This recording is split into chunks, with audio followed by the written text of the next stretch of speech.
First company we've got for you to discuss is Monsanto, which is a big US-based multinational provider of agricultural products for farmers. It critically focuses on seeds, which is genetically modified stuff for just about all of the major crops, as well as herbicides. Its core product there is glyphosate, which is and has been a very significant contributor to production and productivity improvements, because Roundup, which is the brand name you may be more familiar with, is very prevalent. Joseph can tell us how it's used and where it's used.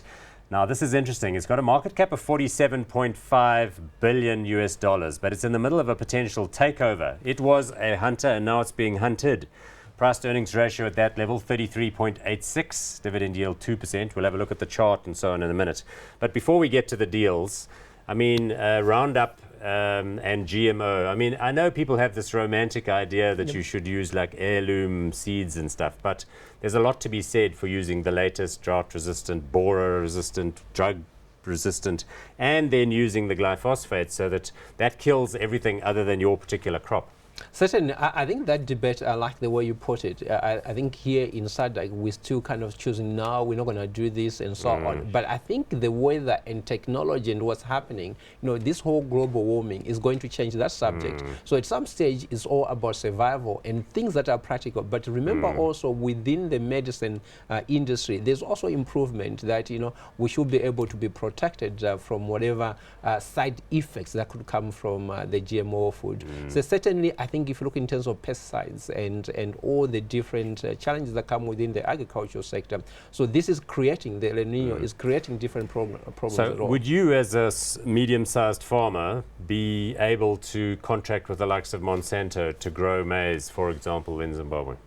Is it too expensive? I mean, are those guys there? What is the financial deals that they offer you? The contract farming, I think, is the best way to go, because what you do is you go and agree with a miller or a kind of the processors to say this is the crop you want. Then you talk about the acreage, and also they assist you with seeds and also some of the inputs, and then you farm for them. In other words, all they're doing is really just renting your farm. And you're the guy doing the hard work and being up at 4 in the morning to make sure everything's going well. 100%. Let's have a look at the chart, because what's going on here with Monsanto, so they tried to buy Syngenta, which is a Swiss-based corporation, came out of Ciba-Geigy or Novartis, and they failed. They failed to convince the Syngenta board to go ahead. Then, in turn, Bayer, which is the big German chemicals and crops and just general multinational, decided that they wanted to buy out Monsanto, and there's an offer on the table which is at about $115 or something per share. So now I don't know what's going to happen. Monsanto and Bayer are busy sort of circling each other, trying to work out whether or not a deal should go through.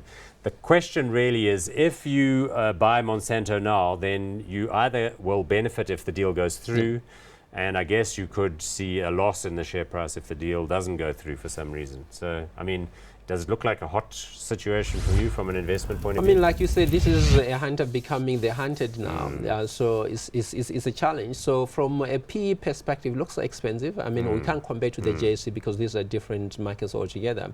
The price to book value is 11 times. So it does look from that. So it's trading at an elevated level because of the offer being on the table. 100%. But if obviously there's, it succeeds in being bought out, so you could rally through that. Yes. But I think as it looks like, There's also what sometimes happens is the offer is tabled. Then the board says, you know what, this is ridiculous. This deal is laughable. It fundamentally undervalues our fantastic company. I mean, they always say that. It's so boring. And then they go and sweeten it. But then what normally happens is that the party doing the buying comes and says, oh, you know what, we'll give you a few more cents. We'll make it like $120 or something, and then they support it. But of course, that hunt can also bring its own complications. Deals do fall through, so it's always hard to know what to do. And if they fall through, obviously, then you get the pain. The losses become huge. And that happened to Syngenta, like I'm saying. 100%. So my sense is this is going to be a not hot situation. It's a relatively elevated. If it goes through, this is for the deal arbitrage guys to play with. For ordinary investors, I mean, I had some Monsantos, and in fact, I was keen to exit the position. So when the bid got tabled, I took them out at about 105 or something. Oh, fantastic. That was smart. That was smart. Well, I hope so, unless they close the deal at 150. Okay, so not hot. Not hot. No. Not hot.